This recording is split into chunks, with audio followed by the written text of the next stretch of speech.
Orang yang duduk dalam lindungan yang maha tinggi dan pemalam dalam naungan yang maha kuasa akan berkata kepada Tuhan, tempat pelindunganku dan kubu pertahananku, Allahku yang kupercayai. Sungguh, dialah yang akan melepaskan engkau dari jerat nangap burung, dari penyakit sampar yang busuk. Dengan kepaknya ia akan melindungi engkau, di bawah sayapnya engkau akan berlindung. Kesetiaannya ialah perisai dan pagar tembok. Engkau tak usah takut terhadap kedahsyatan malam, terhadap panah yang terbang di waktu siang, terhadap penyakit sampar yang berjalan di dalam gelap, terhadap penyakit menular yang mengambil di waktu petang. Walau 1000 orang rebah di sisimu dan 10.000 di sebelah kananmu, tetapi itu tidak akan menimpamu. Engkau hanya menontonlah dengan matamu sendiri dan melihat pemberontakan terhadap orang-orang fasik. Sebab Tuhan ialah tempat perlindunganmu, yang maha tinggi telah kau buat tempat perlindunganmu. Malapetaka tidak akan menimpa kamu, dan tulah tidak akan mendekat kepada kemahmu. Sebab malaikat-malaikatnya akan perintahkannya kepadamu untuk menjaga engkau di segala jalanmu. Mereka akan menatang engkau di atas tangannya supaya kakimu jangan terantuk kepada batu. Singa dan ular tedung akan engkau langkahi, engkau akan menginjak anak singa dan ular naga. Sungguh hatinya melekat kepadaku, maka aku akan meluputkannya. Aku akan membentenginya sebab ia mengenal namaku. Bila ia berseru kepadaku, aku akan menjawab. Aku akan menyertai dia dalam kesesakan, aku akan meluputkannya dan memuliakannya. Dengan panjang umur akan kukenyangkan dia, dan akan kuperlihatkan kepadanya keselamatan daripada.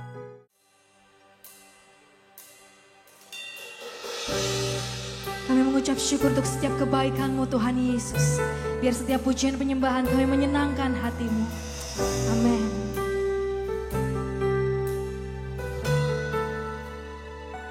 I love you, Lord. For you are mercy never fails me. All my days I've been held in your hands.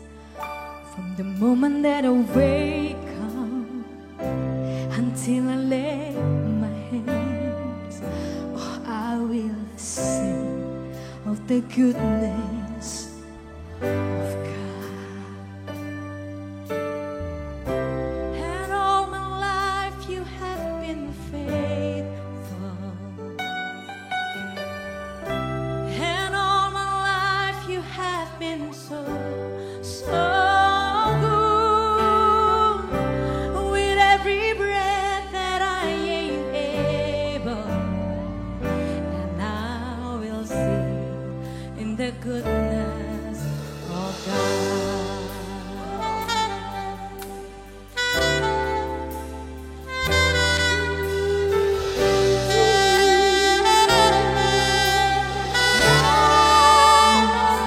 I love your voice.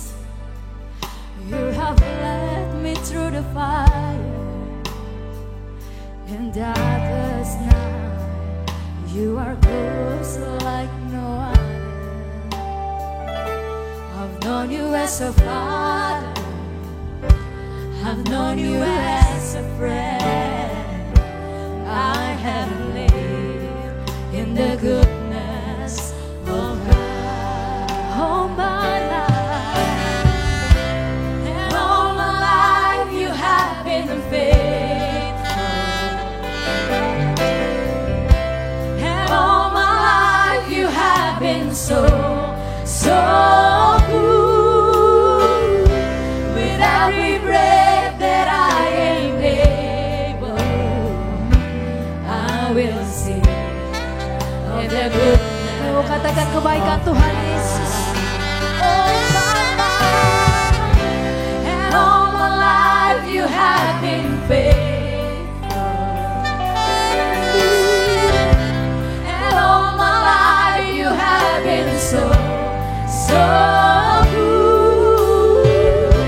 With every breath that I am able, I will sing of the goodness. Your goodness, your goodness is running out, it's running out to me. Everybody say, your goodness is running out, it's running out to me. With my life laid down, I surrender now. I give you everything.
Jesus. Shout out to Jesus. Oh, we will sing the goodness of God. Oh, we will sing praise to you, Lord. And Jesus, Jesus, Jesus, Jesus. Woo, let's worship Him. Let's worship Jesus. With our hearts, with our soul, we want to praise you, Lord. Yes, yes, yes. We want to feel you, Lord. We want to feel you, Holy Spirit. We want to feel your presence. Oh, more and more and more and more and more. Sing, Lord, to the Lord God. Shout, shout, shout, shout. Angkat dua tangan teman-teman semuanya. Sebab Dia baik, Dia sungguh baik, sangat baik. Dia luar biasa buat kita semua. Haleluya, haleluya, haleluya.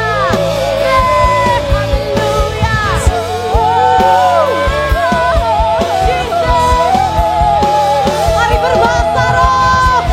Hiralabaya shikalababa. Hiralababa. Shikalabaya. Hiralabaya shikalababa. Bekerjalah, ya Roh Kudus, bertatalah lebih lagi urapanmu, lawatanmu, kaulah yang ku perlu, kau terutama di hidupku. Angkat dua tangan kita sama-sama, bekerjalah, bekerjalah, ya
He has overcome. Yes, He has overcome. We will not be shaken. We will not be moved. Jesus, you are here.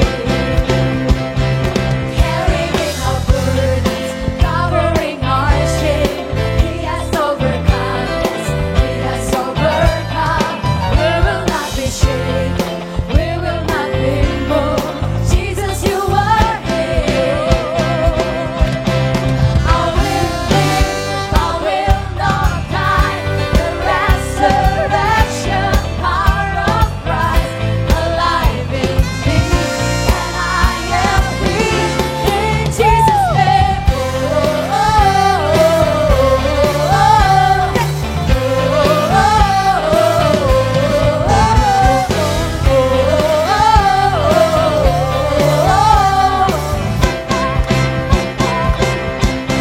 Carrying our burdens, covering our shame. He has overcome. Yes, He has overcome. We will not be shaken. We will not be moved. Jesus, you are here. Say, I will live. I will live. I will not die. The resurrection power of Christ alive in me, and I am free in Jesus' name. Oh, I will live. I will not die. I will declare and lift you high. The rise with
Shalom semuanya.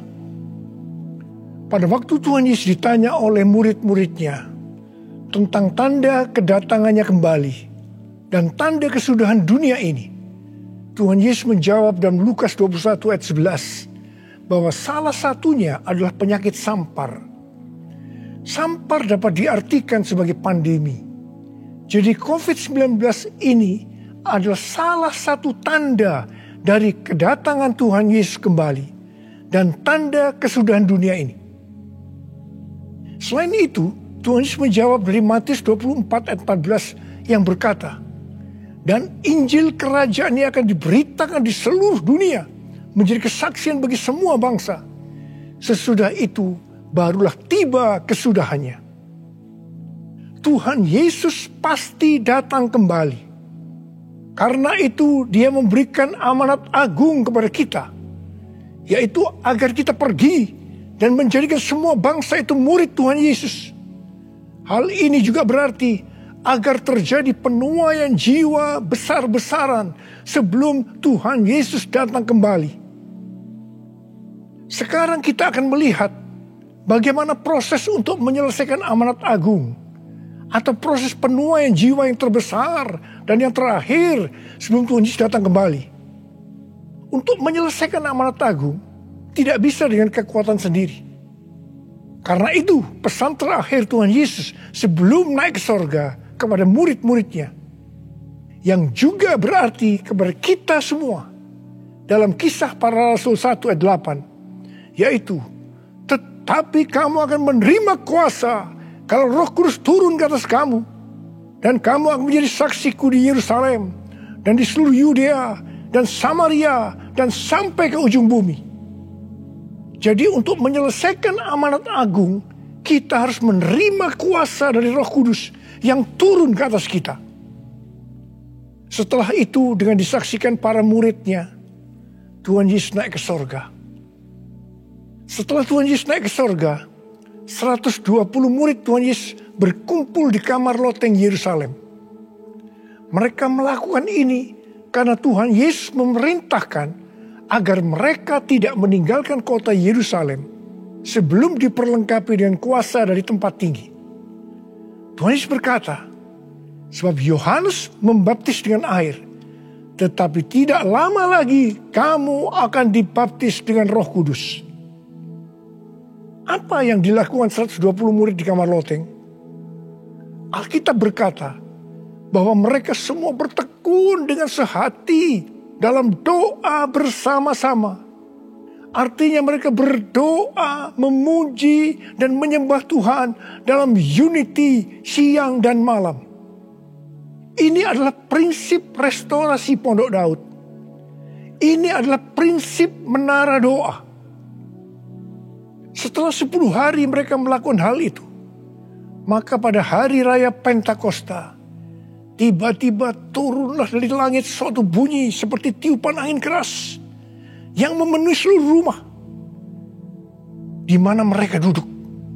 Dan tampaklah lidah-lidah seperti nyala api yang bertebaran dan hinggap kepada mereka masing-masing. Maka penuhlah mereka dengan Roh Kudus. Lalu mereka mulai berkata-kata dalam bahasa-bahasa lain, seperti yang diberikan oleh Roh itu kepada mereka untuk mengatakannya. Itu adalah bahasa Roh.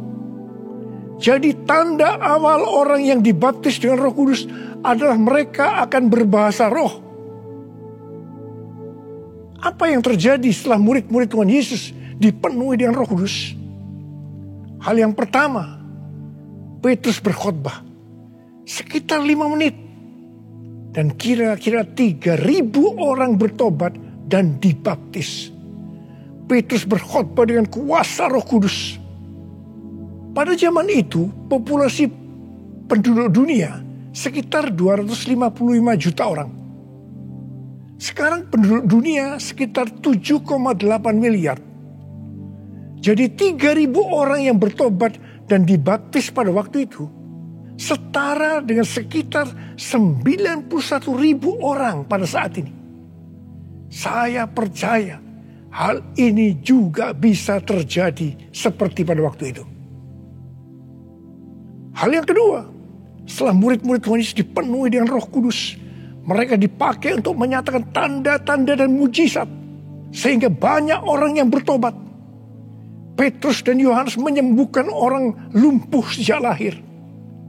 Bayangan Petrus bisa menyembuhkan orang sakit. Sapu tangan atau kain yang pernah dipakai Paulus, jika diletakkan pada orang sakit atau yang dirasuk setan, maka orang itu akan sembuh.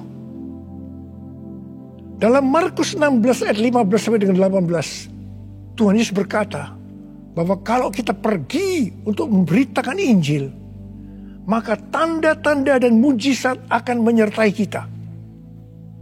Sejak tahun 2006, saya diperintahkan oleh Tuhan untuk mengadakan kebaktian kesembuhan ilahi.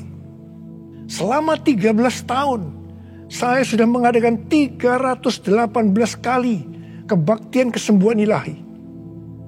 Setiap kali saya berkhotbah, pasti saya memberitakan Injil. Tanda-tanda dan mujizat terjadi. Saya diizinkan Tuhan untuk melihat dan mengalami mujizat seperti yang dilakukan oleh Tuhan Yesus 2000 tahun yang lalu. Hal yang ketiga, setelah murid-murid Tuhan Yesus dipenuhi dengan Roh Kudus, maka cara hidup mereka berubah. Sehingga banyak orang bertobat. Yang pertama, mereka bertekun dalam pengajaran rasul-rasul dan dalam persekutuan.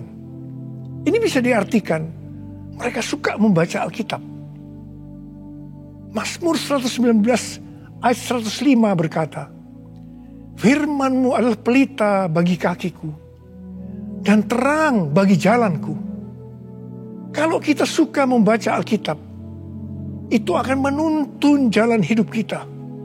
Hidup benar sesuai dengan firman Tuhan. Kita akan menjadi orang yang berintegritas. Dan itu akan membuat orang lain bertobat. Firman-Mu pelita bagi kakiku, terang bagi jalanku. Firman-Mu pelita bagi kakiku, terang bagi jalanku.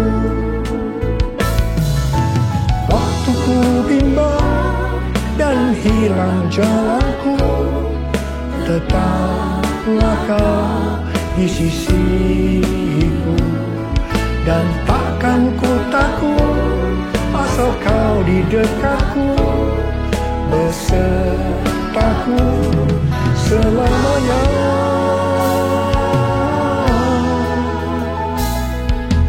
Firman-Mu pelita bagi kakiku, terang bagi jalanku. Terang bagi jalanku. Terang bagi jalanku.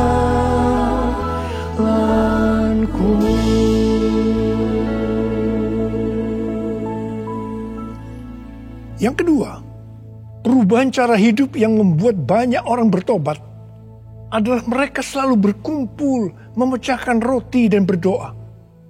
Ini bisa dikatakan mereka hidup dalam unity dan suka berdoa.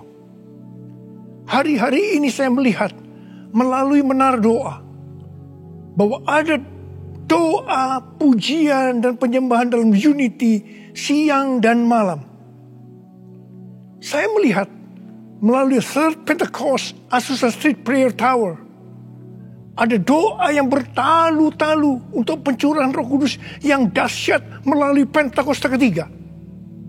Saya percaya kalau Tuhan sudah berikan kepada kita beban untuk berdoa seperti ini, maka ini merupakan tanda bahwa Pentakosta ketiga yang dahsyat akan turun. Dan akan terjadi penuaian jiwa yang terbesar dan yang terakhir sebelum Tuhan Yesus datang kembali. Saya juga percaya Pentakosta ketiga akan membangkitkan generasi Yeremia, yaitu anak-anak muda yang dipenuhi Roh Kudus, cinta mati-matian kepada Tuhan Yesus, tidak kompromi terhadap dosa, dan akan memenangkan banyak jiwa. Yang ketiga, perubahan cara hidup jemaat yang membuat banyak orang bertobat yaitu karena mereka suka memberi, sehingga tidak ada yang berkekurangan. Dalam kondisi krisis ekonomi akibat pandemi hari-hari ini, justru Tuhan menghendaki agar kita suka memberi. Alkitab berkata, adalah lebih berbahagia memberi daripada menerima. Lukas 6 ayat 38 berkata, berilah dan kamu akan diberi. Suatu takaran yang baik, yang dipadatkan, yang digoncang, dan yang tumpah keluar akan dicurahkan ke dalam ribaanmu. Sebab ukuran yang kamu pakai untuk mengukur akan diukurkan kepadamu. Saudara, kita akan memberikan dengan ukuran ini. Katakan kita akan memberikan beras. Kita isi ini dengan beras. Setelah penuh, kita tekan. Digoncang-goncang. Permukaannya turun enggak? Turun. Tambah lagi berasnya. Tekan lagi. Digoncang-goncang.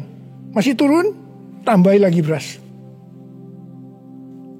Goncang-goncang, ditekan. Kalau sudah tidak turun lagi, masih ditambah ini. Tambah sampai tumpah-tumpah keluar.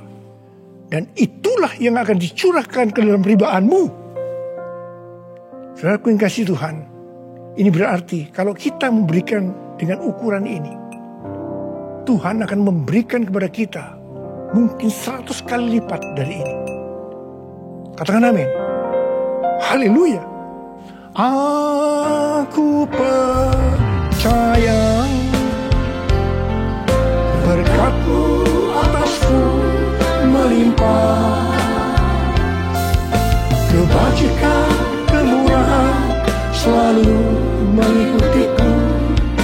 Ku puji, ku sembah Kau Tuhan. Ku puji, ku sembah Kau Tuhan.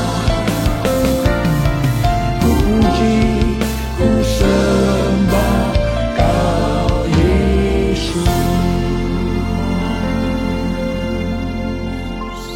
Yang keempat, perubahan cara hidup jemaat yang membuat banyak orang bertobat, yaitu mereka selalu bergembira dengan tulus hati sambil memuji Allah. Hidup dengan tulus hati artinya hidup sebagai orang yang berintegritas. Jadi perubahan-perubahan yang terjadi dalam cara hidup jemaat yang membuat banyak orang bertobat adalah mereka suka membaca Alkitab. Mereka suka berdoa.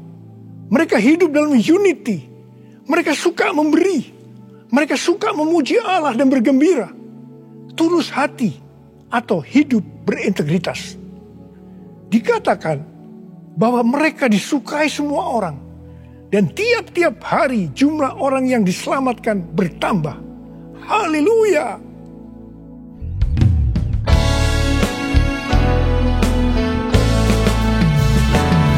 Sembah Kau Tuhan, ku mengangkat tanganku.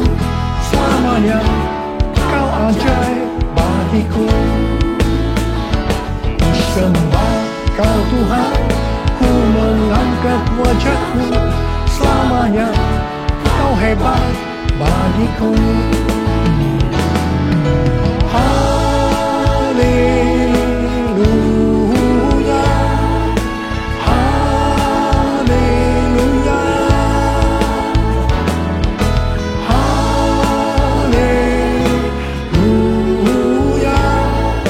haleluya,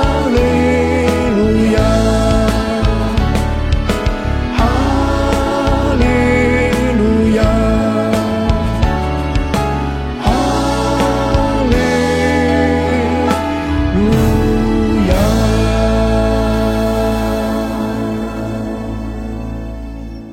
Saya percaya mereka menganggap bahwa pola penuaian jiwa hanya seperti itu. Mereka sebagai orang-orang percaya hidup dalam zona nyaman. Mereka biasa berkumpul dalam unity sambil membaca Alkitab, berdoa dan memuji Tuhan dengan sukacita. Tidak ada yang berkekurangan. Wow, siapa yang tidak mau menjadi orang percaya? Tetapi ternyata supaya penuaian jiwa bertambah besar, Tuhan izinkan proses berikutnya terjadi, yaitu aniaya menimpa jemaat di Yerusalem. Selain rasul-rasul, maka mereka harus lari meninggalkan Yerusalem. Mereka pergi ke Yudea dan Samaria sambil memberitakan Injil. Jadi kalau tadinya penuaian jiwa hanya terjadi di Yerusalem saja, sekarang menyebar ke seluruh Yudea dan Samaria. Dan pola penuaian jiwa yang seperti ini masih terjadi sampai hari ini. Saya teringat kesaksian yang pernah saya dengar dari Gus Dur. Beliau pernah berkata, orang Kristen itu jangan ditekan-tekan. Sebab kalau ditekan, mereka akan meledak. Justru kalau dibiarkan dalam zona nyaman, mereka tidak akan berkembang. Karena itu, Tuhan izinkan hari-hari ini penderitaan, aniaya itu terjadi di antara orang-orang percaya. Supaya terjadi penuaian jiwa yang lebih besar. Saya percaya melalui masa pandemi COVID-19 yang membuat kita tidak nyaman. Banyak mengalami tekanan-tekanan. Ada yang mengalami sakit, bahkan ada yang meninggal. Tetapi justru ini akan mempersiapkan penuaian jiwa yang terbesar dan terakhir dalam era Pentakosta ketiga ini. Sebelum Tuhan Yesus datang kembali. Melalui semuanya ini, mari kita katakan bersama-sama, Tuhan Yesus, Engkau baik. Engkau sungguh baik dan sangat baik. Taruh tangan di dada kita kepada saya. Kepada saya. All my life you have been faithful. All my life you have been so good. With every breath that I am able, I will sing of the goodness of God. All my life you have been faithful. All my life you have been so good. With every breath that I am able, I will sing of the goodness of God. I will sing of the goodness of God.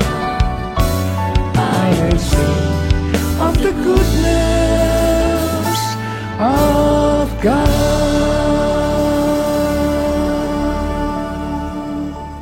Ternyata pola penuaian yang terjadi di atas belum menyelesaikan rencana Tuhan. Karena selain penuaian jiwa harus terjadi di Yerusalem, di seluruh Yudea dan Samaria, tetapi juga harus sampai ke ujung bumi. Tuhan mempunyai cara untuk membuat penuaian jiwa itu sampai ke ujung bumi, yaitu dengan terjadinya perubahan paradigma dalam pelayanan. Selama ini, pengertian tentang keselamatan hanya untuk orang-orang Yahudi saja. Tetapi melalui peristiwa Kornelius, di mana Petrus diutus oleh Tuhan untuk mendatangi Kornelius yang bukan orang Yahudi, untuk memberitakan jalan keselamatan. Akhirnya mereka mengerti bahwa ternyata keselamatan bukan hanya untuk orang Yahudi saja, tetapi untuk semua bangsa. Dan ini mengakibatkan terjadinya penuaian jiwa besar-besaran. Haleluya. Jadi, mereka tidak hanya mengabarkan Injil di Yerusalem, Yudea, dan Samaria saja. Tapi sekarang mereka termasuk kita juga pergi ke seluruh dunia. Proses perubahan paradigma dalam pelayanan itu tidak mudah. Petrus harus diyakinkan oleh Tuhan. Kalau Tuhan berkata halal, jangan kamu berkata haram. Orang-orang yang bukan Yahudi adalah haram di mata orang Yahudi. Proses itu masih terus berlanjut untuk memberikan pengertian kepada orang-orang Yahudi, golongan bersunat dan juga orang-orang Farisi yang sudah bertobat. di mana mereka berpendapat bahwa orang yang bukan Yahudi yang percaya kepada Tuhan Yesus harus disunat dan diwajibkan mengikuti hukum-hukum Musa. Tetapi melalui sidang di Yerusalem, akhirnya mereka mengerti dan bisa menerima bahwa keselamatan bukan hanya untuk orang-orang Yahudi saja, tapi untuk semua bangsa.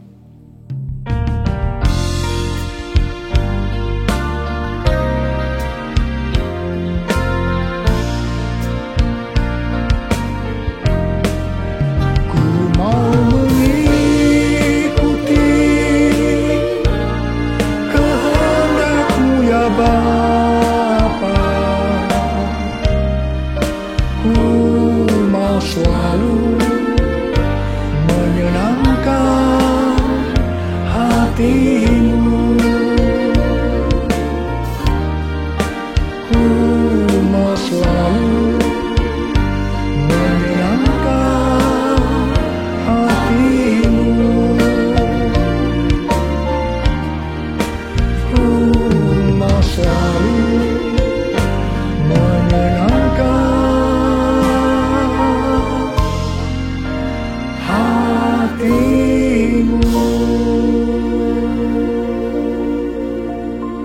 pada waktu awal pelayanan saya pernah mengalami apa yang disebut dengan perubahan paradigma dalam pelayanan. Jadi pengertian orang-orang Kristen pada waktu itu adalah kalau beribadah hari Minggu harus di gedung gereja. Ibadah di tempat-tempat selain gedung gereja dianggap haram. Pengalaman gereja kita di Bandung bisa saya katakan sebagai pengalaman yang unik. Pernah dalam kurun waktu 1 tahun, setiap minggu kita harus pindah tempat ibadah. Dan setelah berjalan 1 tahun, kita tidak mendapat tempat kebaktian lagi. Kecuali satu, yaitu sebuah nightclub yang bernama Paramount. Ini pasti tempat haram. Tapi justru Tuhan hanya sediakan tempat ini. Dan Tuhan hanya berkata kepada saya, apa yang aku katakan halal, jangan kamu berkata haram. Di tengah kecaman yang cukup banyak, kita berbakti di tempat itu justru sampai 3 tahun. Dan melalui tempat yang haram tadi, kita menuai jiwa-jiwa yang dianggap haram juga. Mereka yang tadinya mau ke nightclub, istilah mereka kesasar ke gereja dan bertobat. Tidak sedikit dari mereka yang sekarang ini menjadi pelayan Tuhan. Wow! Melalui peristiwa ini, kita diberikan pengertian bahwa bagi Tuhan tidak masalah tempat yang akan kita pakai untuk beribadah. Meskipun itu bukan gedung gereja. Dan mungkin di tempat yang haram. Kalau kita tidak peka terhadap kehendak Tuhan, tempat kebaktian untuk jiwa-jiwa yang bertobat pada waktu itu tidak akan mencukupi kalau hanya di gedung gereja saja.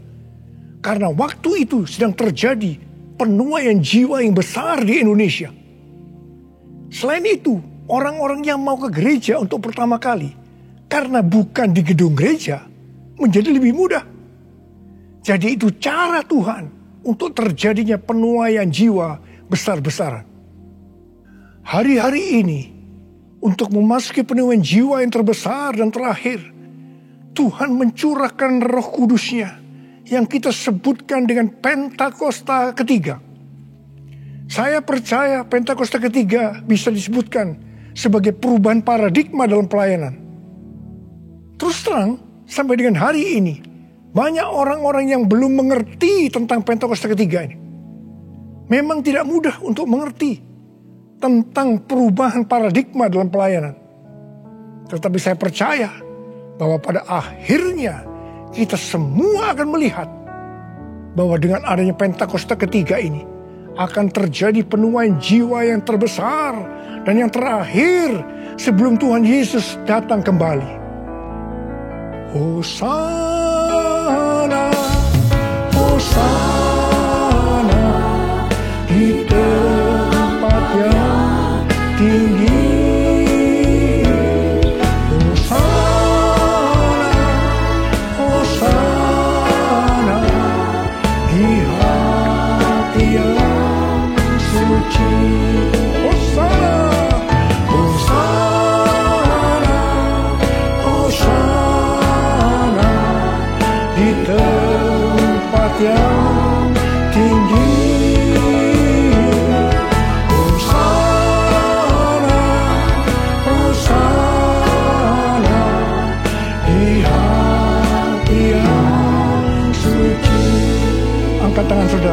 yang berdoa buat saudara. Lihatlah basyara kana mata kara wala wala. Rala mara mara mara mara mara mara mara mara mara mara mara.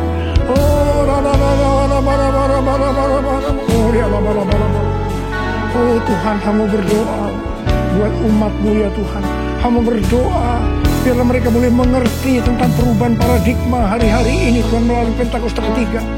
Bapa, pakai kami semua ya Tuhan menjadi alat-Mu Tuhan, menjadi alat-Mu untuk menyelesaikan amanat agung Tuhan Yesus, untuk menyelesaikan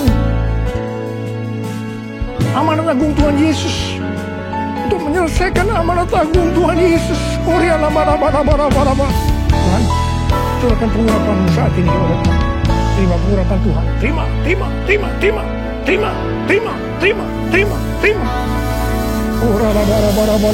kasih. Dalam nama Yesus. Dalam nama Yesus. Amin. Mari saudara-saudara, kita akan masuk dalam perjamuan kudus. Kita akan mengingat ayat ini. Sebab setiap kali kamu makan roti ini dan minum cawan ini, kamu memberitakan kematian Tuhan sampai Ia datang. Perjamuan kudus adalah perjamuan Tuhan Yesus sendiri. Setiap kali kita masuk dalam perjamuan kudus, Tuhan Yesus selalu berkata, biarlah ini menjadi peringatan akan daku. Karena itu, mari arahkan hati dan pikiran kita kepada kebaikan Tuhan. Mari kita tundukkan kepala. Tuhan Yesus, ya Bapa, siapakah kami sebelum kami mengenal Engkau? Kami semua orang berdosa, upah dosa adalah maut, mati. Tapi Engkau yang tidak berdosa telah dijadikan dosa oleh karena kami. Engkau harus turun dari sorga mulia, mati ganti kami dengan penderitaan yang luar biasa.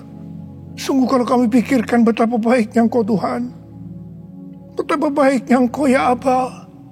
Engkau jadikan kami sebagai anak-anak-Mu. Engkau yang memberkati, Engkau menuntun, Engkau membela, Engkau melindungi, Engkau menyembuhkan kami. Engkau juga menegur kalau kami salah. Itu Engkau ya Aba. Itu Engkau ya Aba. Betapa baiknya Engkau itu. Saudara, Tuhan akan memberkati saudara dan saya melalui perjamuan kudus. Dan Tuhan berkata, kita harus makan dan minum dengan cara yang benar. Karena itu masing-masing sekarang berdoa. Introspeksi. Lihat keadaan dirimu masing-masing sebelum kita makan dan minum perjamuan kudus ini. Lihat. Kalau saudara diingatkan ada dosa yang selama ini belum diselesaikan dengan Tuhan. Mari katakan, ampuni saya Tuhan. Ampuni saya. Ampuni saya Tuhan. Katakan, ampuni kami Tuhan. Ampuni kami. Ampuni hamba-Mu. Ampuni kami semua. Bapa, terima kasih. Kau melihat anak-anak-Mu sedang meminta ampun padamu. Layakkan kami untuk masuk dalam perjamuan kudus ya Aba. Terima kasih. Dalam nama Yesus kami berdoa. Amin. Sekarang mari kita masuk dalam perjamuan kudus dengan mengangkat tangan kita dengan roti di tangan kanan kita tinggi-tinggi.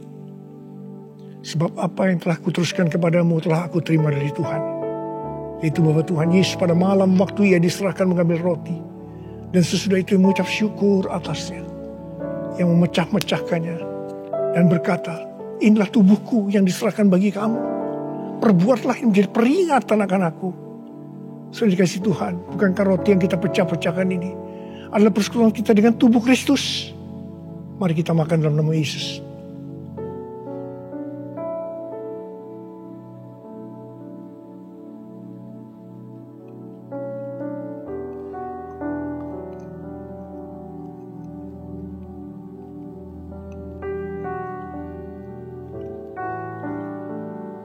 Mari angkat cawan di tangan kanan kita tinggi-tinggi. Demikian juga Ia mengambil cawan sesudah makan lalu berkata, cawan ini adalah perjanjian baru yang dimeteraikan oleh darahku. Perbuatlah ini setiap kali kamu meminumnya menjadi peringatan akan aku. Sudah dikasih Tuhan. Bukankah cawan pengucapan syukur yang atasnya kita ucapkan syukur adalah persekutuan kita dengan darah Yesus. Mari kita minum dalam nama Yesus.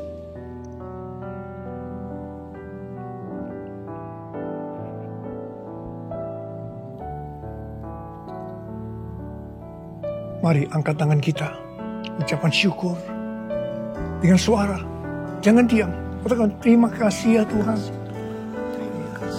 Terima kasih ya Tuhan, makasih. Oh, ralabalabalabalabalabalabala. Engkau baik Tuhan. Engkau baik Tuhan, Engkau baik Tuhan. Oh, terima kasih. Terima kasih. Tuhan Yesus, Engkau baik. Engkau baik. Dalam seluruh hidup kami, Engkau baik Tuhan. Engkau baik. Engkau sungguh baik. Engkau sungguh baik ya Abah. Engkau sungguh baik. Oh, all my life you have been faithful. All my life you have been so good. With every breath that I am able, I will sing of the goodness of God. All my life you have been faithful. All my life you have been so good. With every breath that I am able, I will sing of the goodness of God. I will sing of the goodness of God. I will sing of the goodness of God.